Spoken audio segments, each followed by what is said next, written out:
Rise of the Dragon! Hey all, Arya here, and I'm going to do something a little unusual for me. I'm going to give you all a bit of a review of Double Dragon Gaiden, Rise of the Dragons.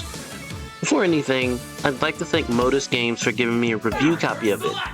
That said, let's get into it. Double Dragon, Rise of the Dragons is an interesting game in a number of ways. For every good thing this game does, it does something that drags it down and winds up feeling like, as a friend of mine stated, it's one good update away from being good. We'll outline things as we move forward. Starting with the basics, the game gives you a few playable characters to start with, those being Billy and Jimmy Lee, Marion and Matten, with several characters being unlockable after playing into the game. You can pick two characters and can tag between them, and each character's playstyle is noticeably different, with each having their own pros and cons. Since the tag system allows you to switch between your paired characters during pretty much any animation, even during throws, there's a little bit to experiment with in terms of team juggles. However, there's a catch. Tagging is tied to your SP gauge, the same SP gauge that you use for special moves. When you do a special move, you're forced into a position where you have to make a decision.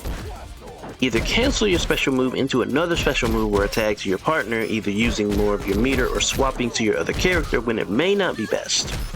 Or you simply let the special move finish, in which case your special gauge enters a cooldown state, locking you out of using special moves or tagging until the bar recharges.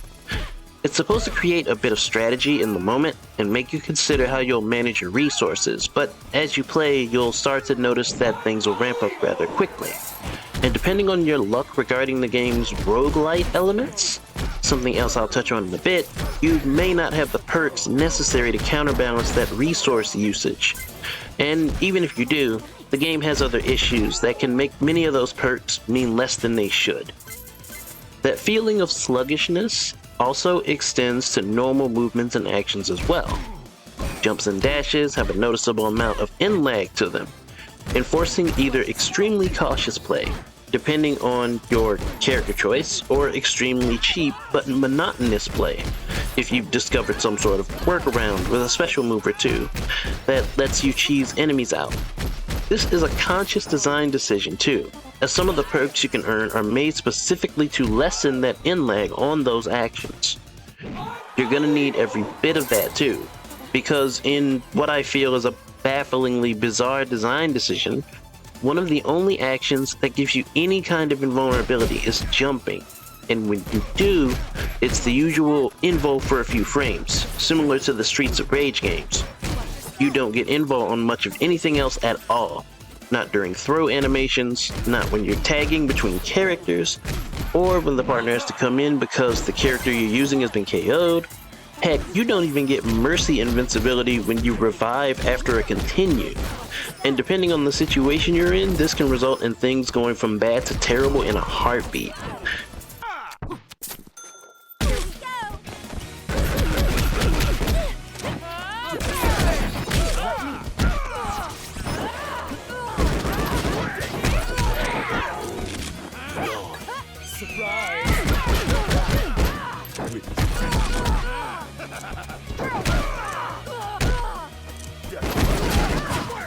This in turn forces you to play in as dirty a way as possible in the more dire situations, and it doesn't feel all that satisfying in the long run.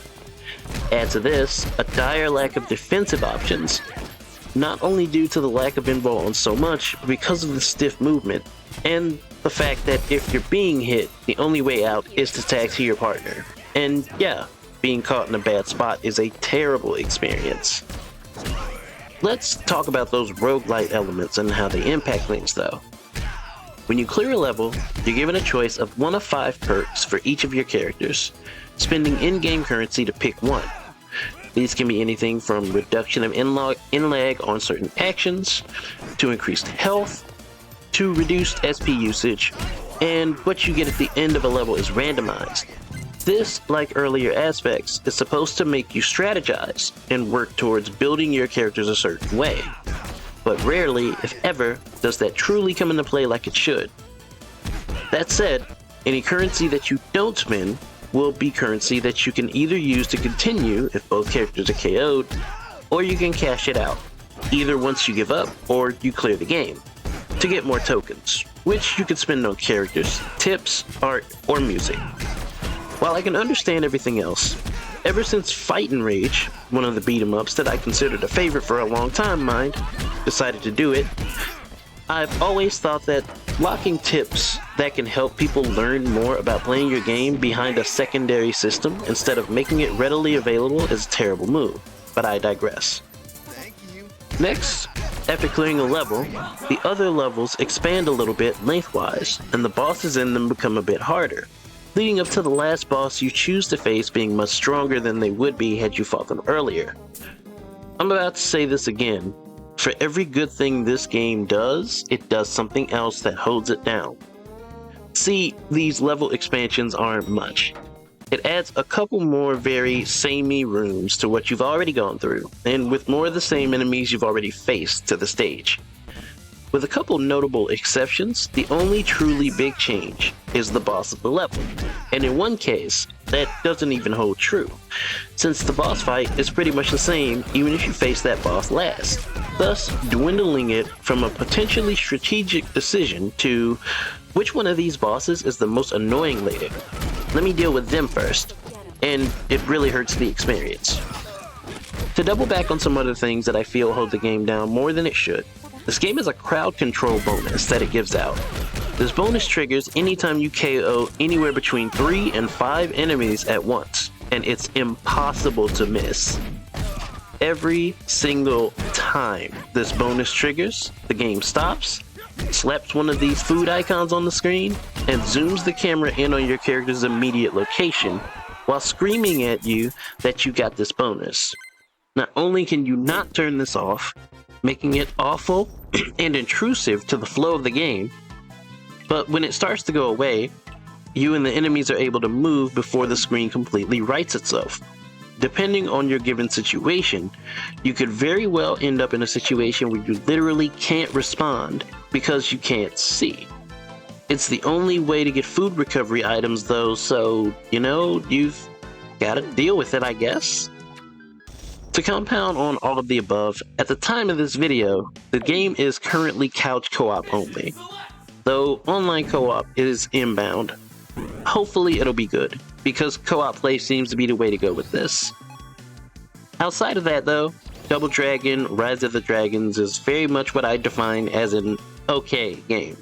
It does some neat things, but there's too much dragging it down, and it could use some fine-tuning for sure. If I had to give it a score, I'd probably say a 6.5 out of 10. The music's pretty good, and nabs it an extra half point, but the game needs work. Anyways, that's it from me. Hope this overview gives you a decent enough outlook on the game. Coming from someone who loves beat-em-ups, I was really looking forward to this one. While I can't say it lived up to what I was hoping it'd be, I wouldn't say it's a straight-up bad game either. A bit of polish would go a long way here.